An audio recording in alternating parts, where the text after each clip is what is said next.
Today on the Mr. Maple podcast, Matt, Tim, and Sean review the last 52 weeks, celebrating 1 full year of the Mr. Maple Show.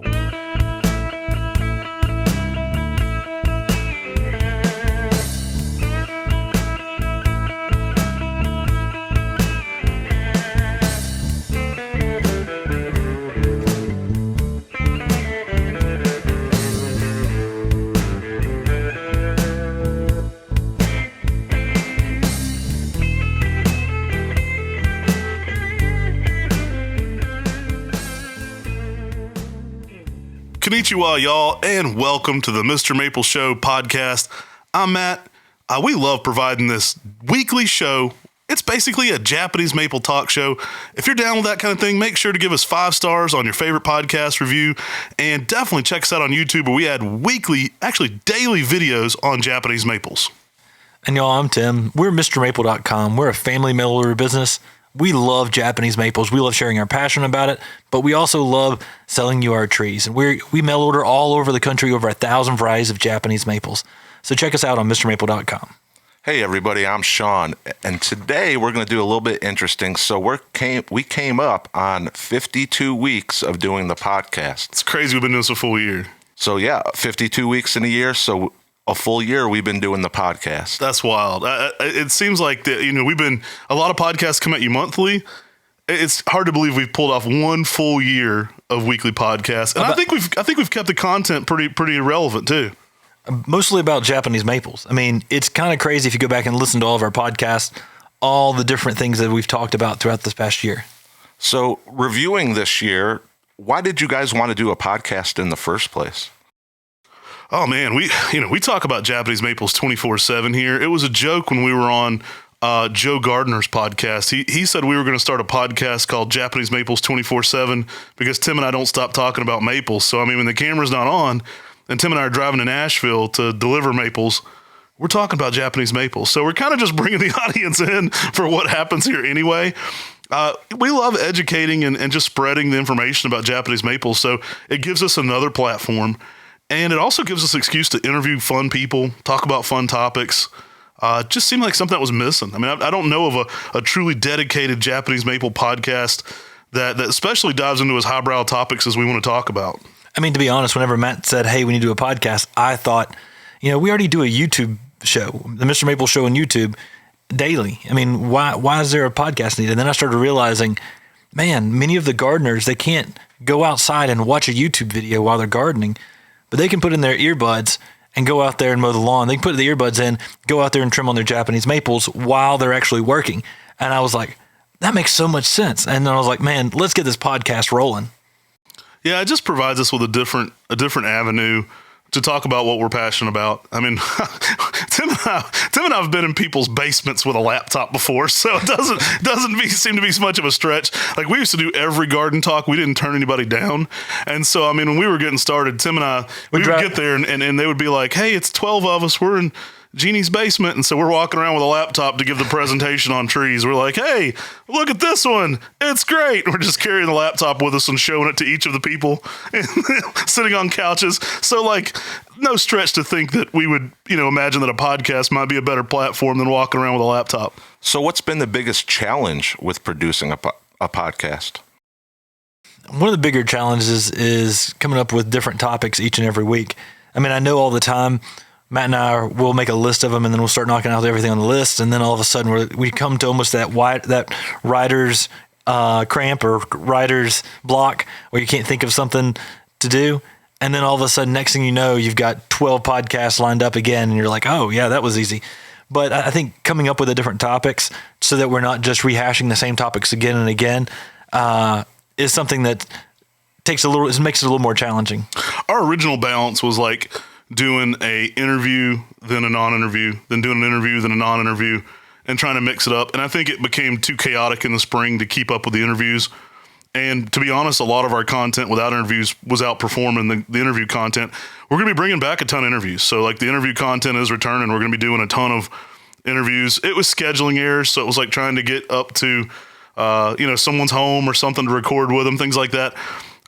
I think we've done some really fun stuff though, where we've gotten quality content And it's always the challenge of, how much time you put into it and how much effort, but it's always like making the best possible thing worth it. So like you want to put your best foot forward. And I think we've done that with things like the interview with Tom Cox and things where it's like we captured a moment. Tom passed after that, and it's like, I always remember we got to go down there and podcast with him, and what a fun time he had just chatting with us. So it's like, it's prioritizing those moments. What can we get to first? What's like, I wanted to have Coach Dooley on here, and of course he passed away as well. So it's like always trying to figure out the things that we need to prioritize and get to first. I think that's the hardest part is like. We tried doing Yano and he didn't quite feel ready with a translator, and then he passed away as well. Yeah, so there's a few there that kind of sting because you wanted to have them on, and they're mentors of ours and fun people. And I think people I would have enjoyed sharing what they like about maples with other people. So to rehash one of the things that I like most about doing this, it's opening our customers up to different things as well.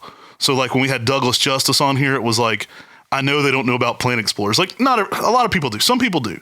But like our average Mr. Maple customer that signed up for a 10 at 10, they don't know about this guy climbing through, like the jungles and like finding these new acers that no one's seen. So it's like just opening people up to this other aspect of the plant world. That's kind of one of the most fun parts to it. And then going in and interviewing people like Sue Egriff. I know Matt and I've talked about that being one of our favorite podcasts. But I mean, that is one of those things where not only can you have a conversation with a friend, but you can learn something in the process, and hopefully other people can learn something by listening to that podcast. So what were some of the goals you had for the podcast, and what are some new goals you have for the next upcoming year? Us, we like to go big, so it's always going bigger and better. I think we've got some crazy stuff lined up. I mean, I don't want to reveal too much. We're definitely going to actually get into having the translator do some work with us. We've hired a Japanese translator that can, we've already agreed to some prices and things that can do some really good interviews for us. I'd like to get more of an international feel in here. That'd be one of my goals, get a few of the people on here that I think, I'm always liking to introduce people, like I said, to things that get me excited and things that get me fired up. And I learn a lot from just the international maple community. And so I would like to bring you even more of those highbrow interviews, I think, that are super intelligent, super interesting guys I learn from. We don't know everything. That's one of the things, Tim and I, we always approach any maple situation, whether it's a backyard nursery or whether it's going to meet with Talon Buckholz. We approach all those situations with how can we learn from this? And I think now, since Matt and I have more of that Oregon connection after purchasing Buckholz Nursery, we can probably start bringing in more Oregon influences too into the podcast, because we'll be making more trips out there, and so there will be more opportunities for interviews while we're out there in Oregon as well. That's so exciting. So the very first episode was why Japanese maples are so popular, and then the last episode of the year, or up to it, what the two of you were on the hot seat. So we've covered a lot of different topics. Is there a topic that we haven't covered that you guys would like to do? So we're always kind of brainstorming new topics. I don't like to give too much away, but I've got some things I'm passionate about. I know one that we had hoped to cover last year was bringing on Nakata-san. Now we are working with the Japanese TV show to possibly reunite with him on Nipponiki Tai in some capacity. And when we do, I think we'll set up something to talk to him about some traditional Japanese gardening and just get a little bit more of that aspect into the show. It's something we don't cover a ton of because we like the really flashy trees. But I think it'd be a really fun aspect of how to incorporate Japanese maples into a traditional Japanese garden.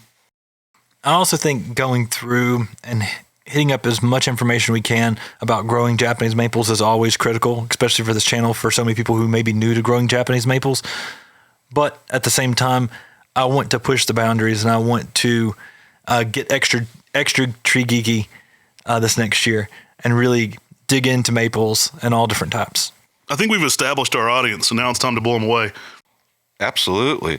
So episode 2 was a discussion on Area 51 collection. Are there any evaluations since that episode that you guys are excited about that maybe you can share with us? We went through a lot that day. There's always new things. We had it back then, but we didn't really release it. With Talon was working with us even a couple years ago. He started doing some evaluations. We've been working on a program with him of Acer pseudosieboldianum cultivars that are going to be down to zone 4. So Talon has some very cold tolerant selections he's been working on himself and kind of shared that evaluation process with us. So we've kind of stepped things up as the production of some of those. So we've been grafting those. Many of them are already into that grafted stage where we're going to have to put them in different scenarios and see where they're at. And they've all got, a lot of them have gotten names, but they're still working names. So none of the names are ironed out completely. So there's not like, oh, well, it's definitely going to be this. But a lot of those are heavy into the process. And I think we should see those kind of start to pop up a little bit on people's radar in the next 2 years. And it was interesting because when we started evaluating all these Pseudosubuldianum selections that were seedlings from Talon that he'd been evaluating, it was before, he'd already announced he was going to be selling his nursery, but it was before we ever even considered purchasing his nursery. And so now we're actually going through there and evaluating these things. And he sent them to us to make sure somebody was able to introduce them and evaluate them. Since he had his nursery for sale. You want to know the real answer? There's a million cool things at Buckholtz Nursery that are unnamed, and some of those may become Area 51, some of those may become Flora Wanda. We're going to continue to introduce trees from both our place and Talon's place, but man, there is no shortage of insane things that I just stumbled into that he's been evaluating. And hey, he's Michelangelo. Let's let him keep putting names on them. If you hadn't heard already, Talon, as excited as I was about Michael Jordan saying I'm back, Talon ain't retiring now. He's on the team, so we got the super team. It sounds fun to say that, but like he's on board. And if he did nothing but just pick his favorite introductions and put names on them, it'd be worth having him on staff for that because he picks the best. And so, the Area 51, Flora Wanda, no matter what you want to call those selections coming out of there, there's some good stuff in the works. I've already seen several. I've documented several, and there's some things. I got fired up and blown away by things he didn't even have names on. He's like, "What do you think about this?" It's already been evaluated. They're already in 20 gallons. He has introductions that are so worthy of being in a trade, and he shows them to me, and I'm like, "Talon, this is next level." And so. Yeah, there's a lot. Probably more than ever before, to be honest with you. At our nursery, since that podcast, we found a yellow variegated Makawa that has kind of like pinky, but yellow and green. Yeah, and then we also found a Makawa Yatabusa that has pink splotches on the growth, which is pretty exciting too. So we've got a lot of. We're always finding new things. And we've picked up things to evaluate this year from people. People have sent us stuff and said, "Do you think this is worthy of introduction?" And we get it engrafted and get it in the process. So there's always a ton in the works. One of my goals this winter is to actually build the Area 51 facility again. It's kind of become blurred as we've grown so much. We had to kind of prioritize our growth of the business. As the business took on, it was harder for us to play. That's the fun stuff, but you can't have 15 greenhouses of seedlings if you want to make a living. And so what we had to do was downsize some of our Area 51 evaluation process. Still finding cool stuff. During this time we still come up with some real hitters. But I actually plan on taking some of the land behind my Uncle Glenn's and turning that back into a full-on facility for evaluating, for being able to keep things longer, and starting that whole process up of the Area 51 having its own location. It's fenced in. It's top secret. Building that mystique a little bit again. And, hey, we'll get you some passes in there so you can come see all the crazy stuff. Now, one of the plants that I'm real excited about in the Area 51 collection that we had before that we had lost, we got signed from a customer, is Flying Daggers. And then when we purchased Buckholtz Nursery, he had a big stock plant that we had given him as a small 1 gallon years ago. And it's Acer pubipalmatum selection. We thought it was going to be like a Scolopendrofolium, but a pubipalmatum. But it turns out that it's more Makawa-like. And it has like elongated foliage. And so I'm real excited about that one. We never got to fully evaluate it. I had a really nice one. The original one was very nice. We had an incredibly late freeze, and the freeze did take it out. It was one of those years where we got, incredibly cold here in April. So we had 2 back-to-back freezes. The first one burned all the foliage. The second one, it re-leafed quickly. So the trees that re-leafed quickly between the 2 freezes got hurt the most. That second freeze actually took out our stock plant of flying daggers. So we were heartbroken. So I was like, I sent this there in drag Seth. I got a couple signs from him. Like, he bought one. Who else has it? And while we were walking around, Corbin and Tim and I were walking around Buckholz, and we ran up on what we looked like, it was like, what is this Macawa type? And it's our tree. We're like, oh my gosh. So go watch that top 5 most outrageous trees at Buckholz Nursery video we did. It's on YouTube. Top 5 most outrageous plants. I mean, it was in the video because that was outrageous, and it had a Macawa Yetsubusa shape. Aaron Dragseth has also mimicked that, keeping that Macawa Yetsubusa tightness to it. And if you want to get even crazier, that tree has seeds on it. So we're going back this fall. We're going to be collecting some seeds off that Pupi palmatum and seeing what the future can hold for that. Osakazuki fall color on a very drought-resistant, heat-tolerant plant. Typically in our normal winters here in Zone 6, no problem. We just had one of those really weird back-to-back-to-back freezes that did finally take that one out, just because it was in leaf for all of it. So Nice. So the grumpy gardener, Steve Bender, was our first interview that we did on the podcast. I know you guys have been friends with him for a while. So tell us about, how did you all meet, and how did that all come together? Give us some backstory. So yeah, I met him. I actually met him first. Steve's a funny guy. He's so interesting. His podcast is blowing up since we inspired his podcast, by the way. He didn't have a podcast before he was on ours, and then his went number 1. So I think it's time for him to have us on the Southern Living Steve Bender Grumpy Gardener podcast. I'll throw that out there too. Steve is a trip. He's a fun guy. I was speaking in maybe 2009 or 2010 to the South Carolina Master Gardener Conference. I don't even know why they had me there. I was like, backyard. I'm like, really? Okay, sure. It's fake it till you make it, I guess, because we were tiny. And they had me speaking to a room of like 400 people. And Steve Bender was the keynote speaker. So one of the fun things when you do a lot of garden talks, they'll take you out and you get to go to like a dinner with the other speakers. So, as a young nurseryman, this is always a fun time to meet interesting people.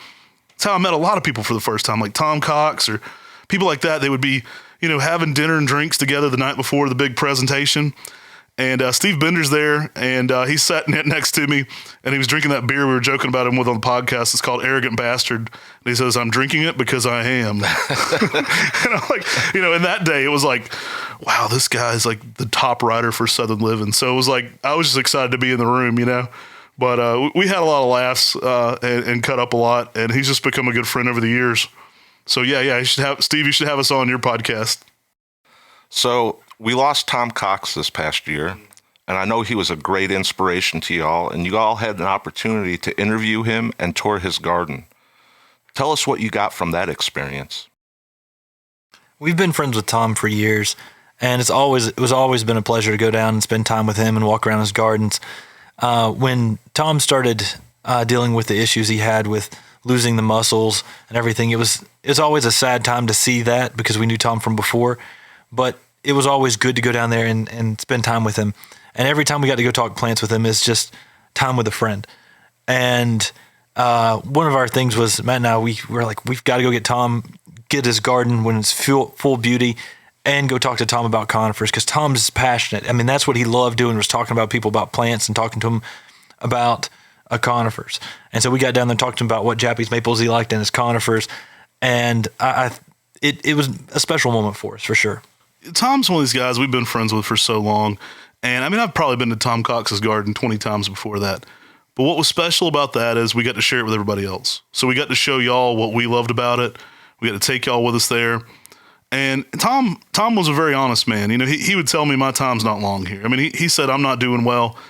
And so it was important for us. I would go back and film in a heartbeat without him, but it was important for us to have Tom Cox in his garden. So, Tom's out there in his wheelchair, and he's rolling around places, and we're like, I don't know if I can get him back. So we were pushing him up mountains, and we were taking him through areas he probably shouldn't have been in this electronic wheelchair. But it's special to me because, I didn't want to be there for the first time filming it without this great man. So it's very special to me that he was involved in everything we did there. That's really, really, really awesome. And Tom's been a part of our nursery, I mean, ever since Matt and I first started, because we would go to his nursery or go to his gardens and collect scions or collect cuttings to do rooted cuttings. And so Tom's always been someone who was encouraging us, teaching us a lot about conifers. and has been somebody who's been very giving. And so it was awesome to be able to show people that place that he's built. And the podcast too. I mean, Tom, up until the end of his life, was sharp as a tack. So this man's preaching about different conifers from all over the planet to us, and he's just laying it out, and he's giving Brian crap and just kind of aggravating. And he's just, that was how he was. He was sharp as a tack. His body was failing him, but the man, he was alert and as caring and as giving as he ever could be. And so it was great to get him on the podcast and just share that side of him where he's throwing jabs. He's joking around, and he's just having a good time talking about what he loves the most, which is maples and conifers. So I'm glad we got to capture that and put it on our podcast. It's something that'll always be special to me. I know after Tom passed, I went back and listened to that just to kind of reminisce about it. And it's like a little piece of kind of like a family member you can always have. It's like a painting. It's a picture. So it's like a little piece of time we captured with him. It's special to me for sure. Absolutely. So you guys last year went to the Maple Society and came back with a bunch of podcasts for me to edit. And there was one particular, when I listened to it, I said, this is the Indiana Jones of horticulture. And we're talking about Douglas Justice. So he talked about these wild adventures he would go on. Would you guys go on an adventure like this and look for plant trees? And if you would, where would you like to go to do that? Oh man, somewhere easy. I ain't going to Five Fingers like him and hiking up those dang mountains. Forget that. My fat butt ain't climbing that. I love some maples, but he can bring them back down to me. I'm not gonna lie. So yes, I would. There's some places that would be incredible. I mean, we've done a little bit of that. We've done some wild collecting in Japan. Most of my efforts would probably be in Japan, just because that's where the things I like the most are. There's some incredible plants like that in Taiwan and in China. There's tons of places. I want to go back to the Japanese Alps. Mark Weatherden's told us about a lot of places where there are incredible populations of Acer japonicum. We can always use more wild collected Pseudosubuldianum. I mean, things like that get me fired up. I'd love to go and do that. I do like to collect within section palmata. There's some things I would go for outside of that, but I think continuing those genetics, finding new variations there, that'd be the main thing I'd like to do. Plus, Japan's, it's a luxury trip. It's not so much hiking and carrying it on your back up the mountain and climbing the rocks. So you get to drive up the rental car, to the paved parking lot and walk out. It's a pretty sweet setup in Japan. It'd be very difficult to go to some of these countries in China, Taiwan. I mean, all these places, Korea, and all these places that have closely related maples to Japanese maples, simply because there's such a disconnect there. Japan is obviously one of the places I would love to go back and do more exploring. I mean, Matt and I drove 3,000 miles in Japan. I mean, we saw variegated Japanese maples on the side of the road. I mean, we saw things just crazy out in the wild that you were like, that should be a cultivar. And so I'd like to go back to Japan and do more exploring. We hit up a lot of the important places in Japan, like World Maple Park, Tsukasa Maple, Kobayashi Momiji, and some other nurseries, Mr. Shibamichi, and a lot of other really important nurserymen. But there's a lot more there than I think we even know. And just like, if you come to America, you can hit up a few places, but there may be, someone growing Japanese maples in their backyard that's got some really cool plants. I'm sure that's that way in Japan as well. And so it'd be good to go back there and do more exploring and make more connections in Japan. There's a ton of native habitats of maples too that we just haven't been to in Japan. I don't think I collected any. We try to do some collections. We've collected some wild collected palmatum, some wild collected japonicum, some subuldianum. I don't know that I found any wild collected shirasawanum yet in Japan myself. I would definitely like to locate more Acer shirasawanum. With seed. Yeah. And collect some seed on that. We love doing wild collect whenever possible. Even wild collected Acer japonicums, they're very popular here on Mr. Maple. I mean, we've sold several selections that friends have collected. And I think that's something that's always worthwhile. It's always fun to revisit those genetics.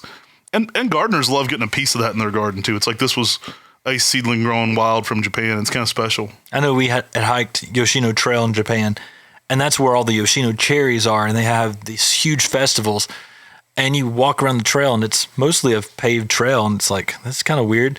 And then all around the trail are Yoshino cherry trees that make the they're known for that area, the Yoshino Trail. I mean, that's where the Yoshino cherry tree comes from.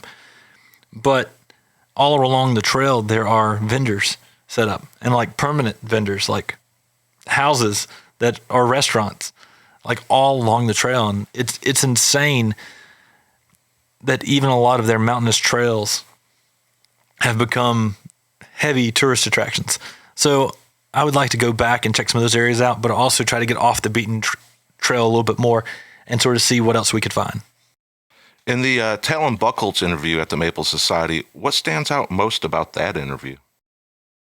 I mean, I had no idea we were going to purchase Buchholz Nursery at that point. It was just an honor to get him into the interview. I was so nervous. Obviously, we talked his wife into talking him into being in front of the entire Maple Society to do that podcast. I mean, Talon's a mentor and a friend, and now a coworker. So it's just crazy. So it's crazy to say that. But what stood out for me from that was just the moment. It was probably one of the more, I would say, like we had a live studio audience for that.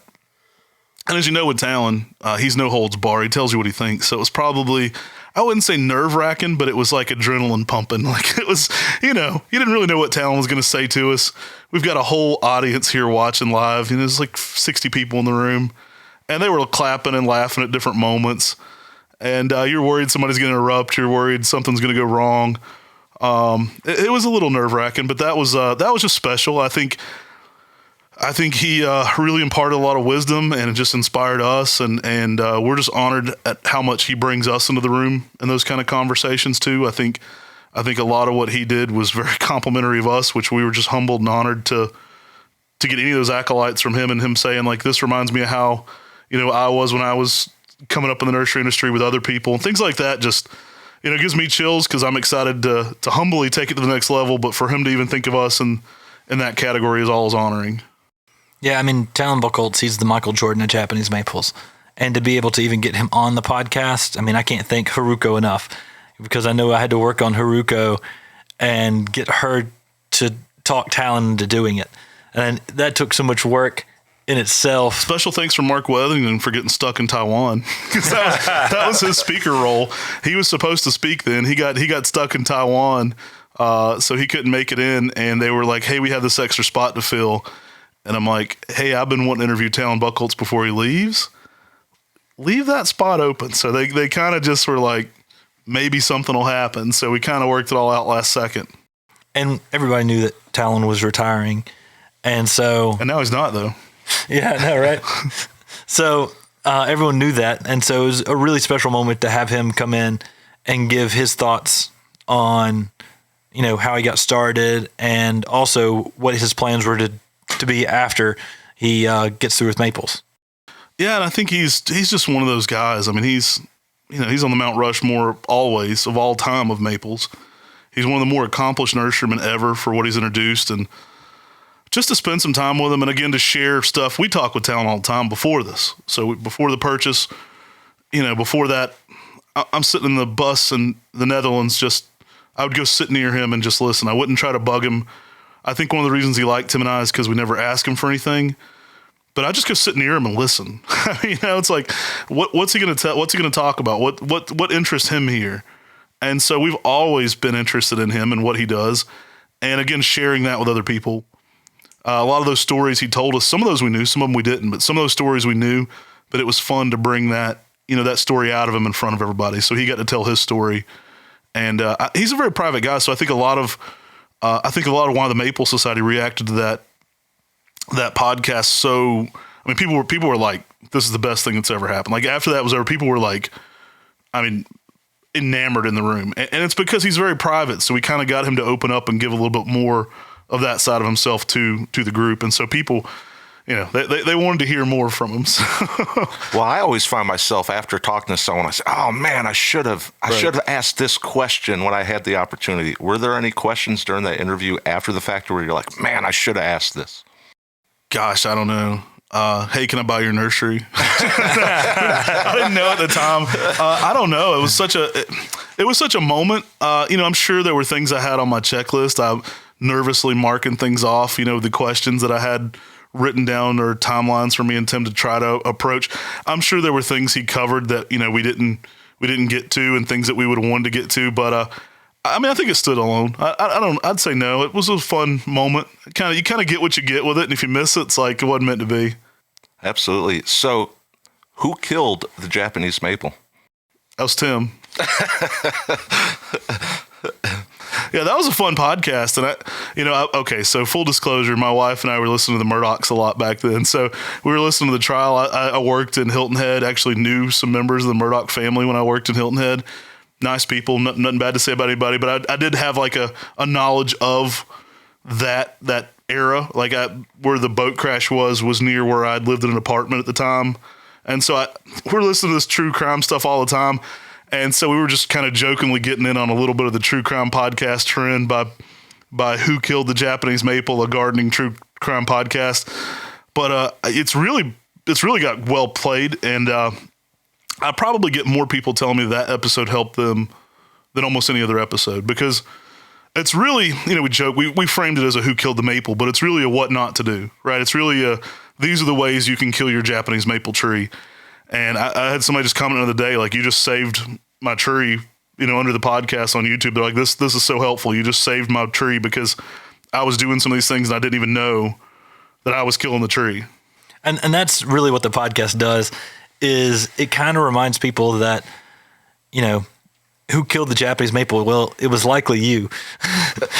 and it reminds them that a Japanese maple is a living thing that needs to be taken care of. And there are so many things that can go wrong.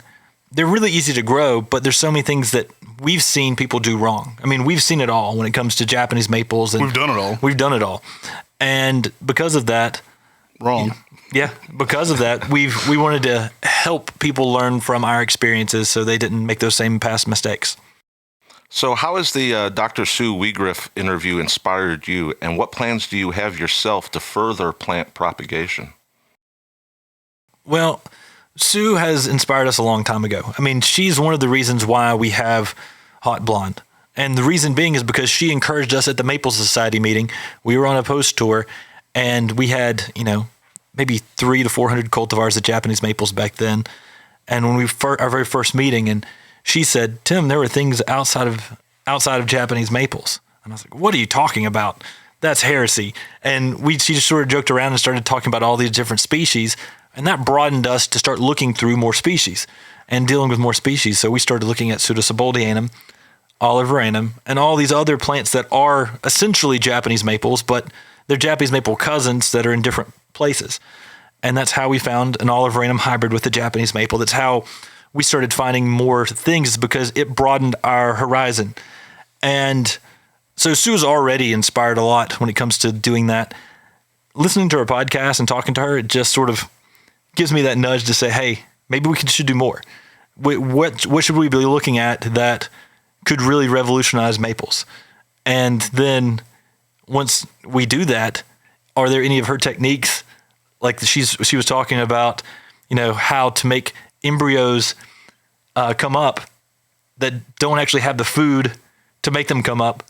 Can we implement any of that to further our hybrid work? I'm not going to lie. That podcast came out, and I questioned whether we were going to air it. It was so highbrow. I was like, I don't know if I want to tell this to everybody. Like, this is good stuff. So, like, Jordan, who worked here and is now going to work at Buckholtz Nursery, he's listened to that one like 3 times. And like Tim and I've listened to it 2 or 3 times taking notes. There's some highbrow, interesting things in there. Genetics, breeding, seed, all that kind of stuff. You can implement everything of that into what we do. It all is just directly correlated. I'm like, how do we get Sue out to Buckholtz for a little while? We need her to set up some programs. I thought it was genius, honestly. And I really got inspired.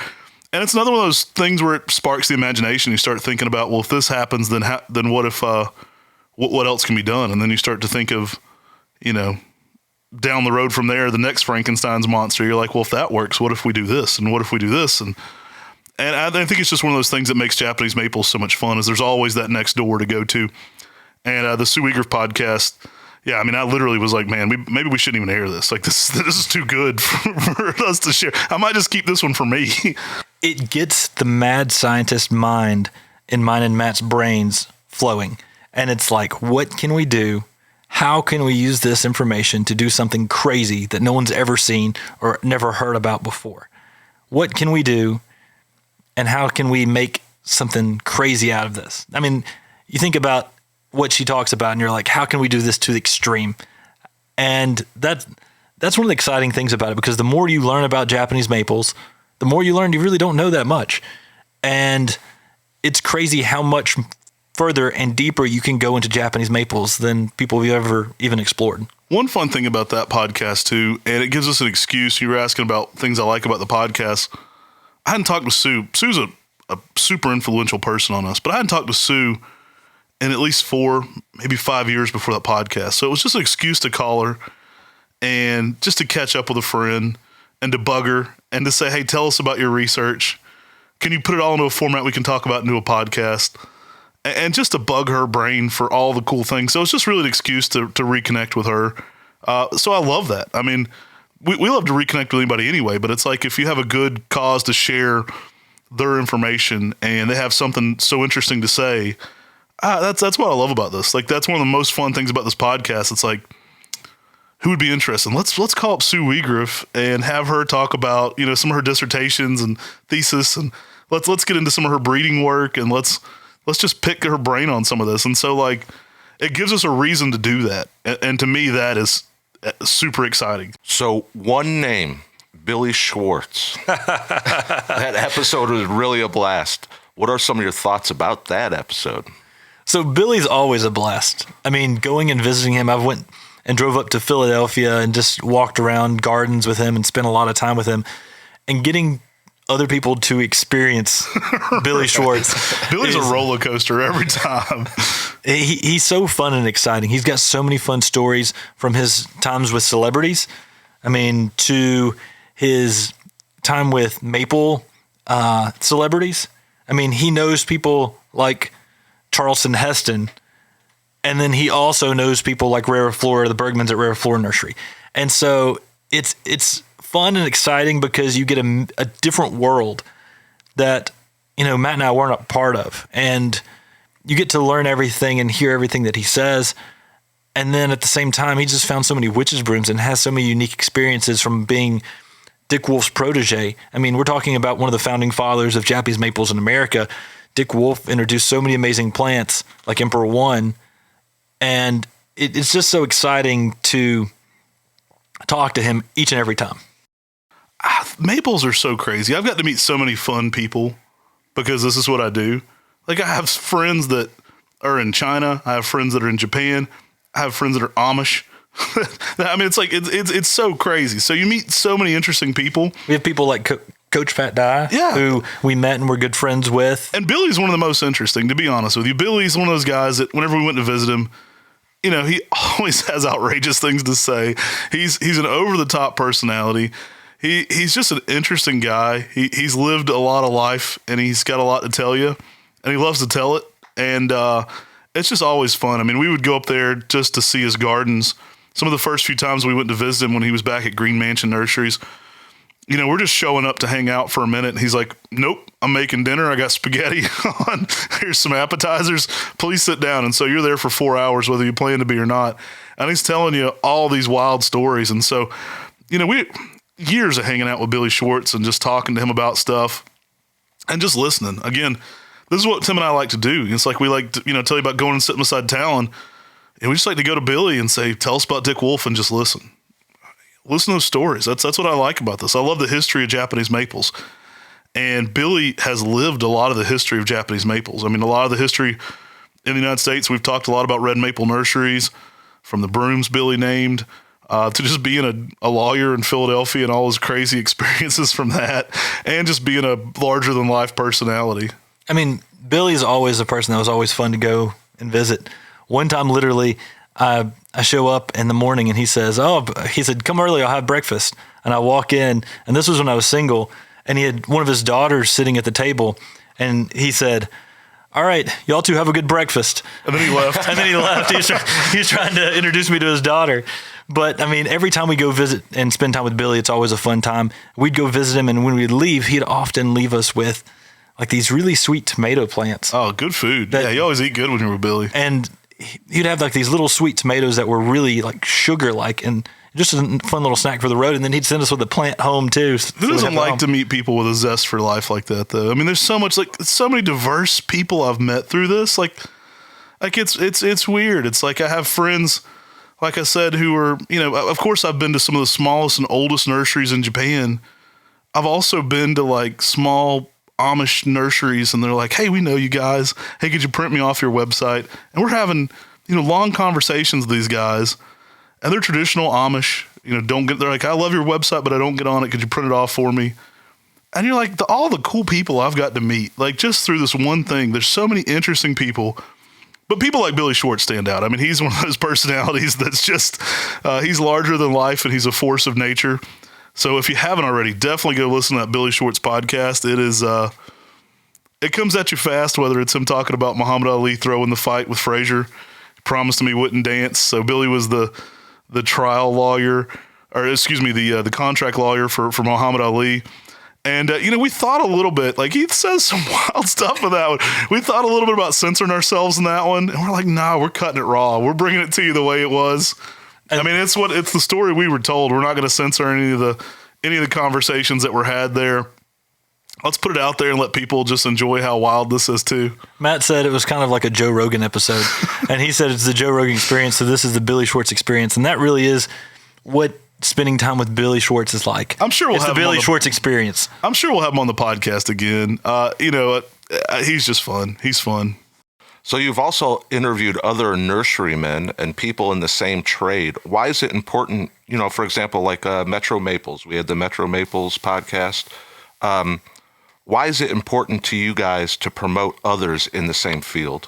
Well, we love to have anybody on that's interesting. And I think especially when we had like Scott Hubble on, I mean, that doesn't make us any money. He's a retail business in Texas, but I think it was interesting for us to bring on somebody who had a different perspective, who could give our customers advice to growing trees in Texas. And we could also talk about bonsai and Shantung maples and just different experiences. I love to get people on that have different experiences from us. I mean, we're here in Western North Carolina in Zone 6B. Great to talk to somebody in Dallas and learn about their challenges, but also learn about their successes, like what's working great, what's going good for you, how can our customers implement this into their gardens. And so really the bottom line for every interview is, how does this help our customers? Does it interest them in something new? Will it open their mind up to something different?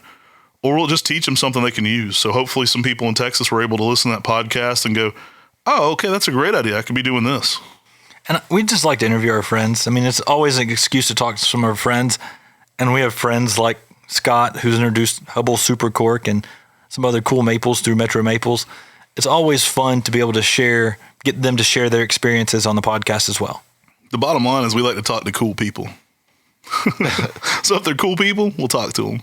So what was your favorite, if you had to pick one favorite podcast episode, what would that be? Man, that's hard. I would probably say the one with Talon, just because it was a big moment. I'll be most sentimental about the one with Tom that we just talked about, because that one's special. Maybe the Suigraf one for the content, because I keep listening to that one. But I mean, the Talon one's always going to be kind of a moment. I can't disagree with anything Matt said. It'd be the exact same answer. Tom, Talon, and Suigraf. I mean, for completely different reasons. Like Matt said, Talon is such a moment with Tom, because I mean, that's an interview we won't be able to get to do again. And he was such a good friend. And Suigraf simply because of all the amazing content and stuff that those are the ones I've went back myself and listened to multiple times just to relive them or to enjoy them. I've probably listened to each of those 3 to 4 times each. And I mean, I listen to all of our content, believe it or not. I'm always like, man, I sound terrible. And nobody likes to hear their own voice, but I always check it out to make sure how things sound and how it's working. I normally listen to them early and just get a feel for it all. But those are the ones that even after they aired, I've listened to them over and over and over again. I enjoyed the moment with Talon the most. That was just such a big deal for us to get to do it that way. No, one that I really enjoyed doing recently was the Witch's Broom podcast. I mean, I just liked going through and talking about the different witches' brooms. It gave us a unique perspective, because we not only did a top list, but we actually got to talk about reasons we think witches' brooms might occur, and got into a little bit of the tree geekiness. So we've been trying to do that more. Like some of our lists will not only give you a list, but break down and continue to talk about, some different facts within the list. Is there an episode that surprised you?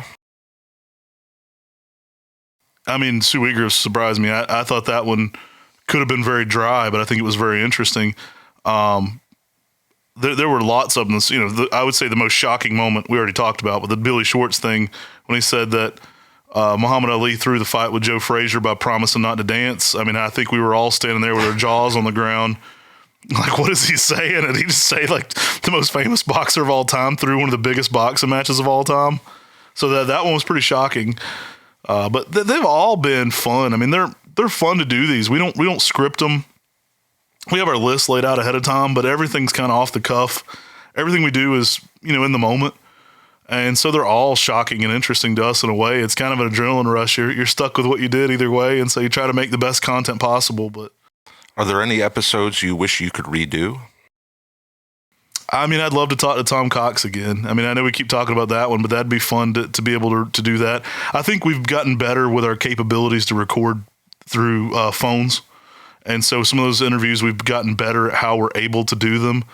I'd love to interview Steve Bender again. I think that was our first interview on the phone, and I think we nailed it. But I'd like to have him on again. I think he'd be a lot of fun, and I think we could definitely have different questions. Like how we do it's changed some. I mean, it's been a year of doing it.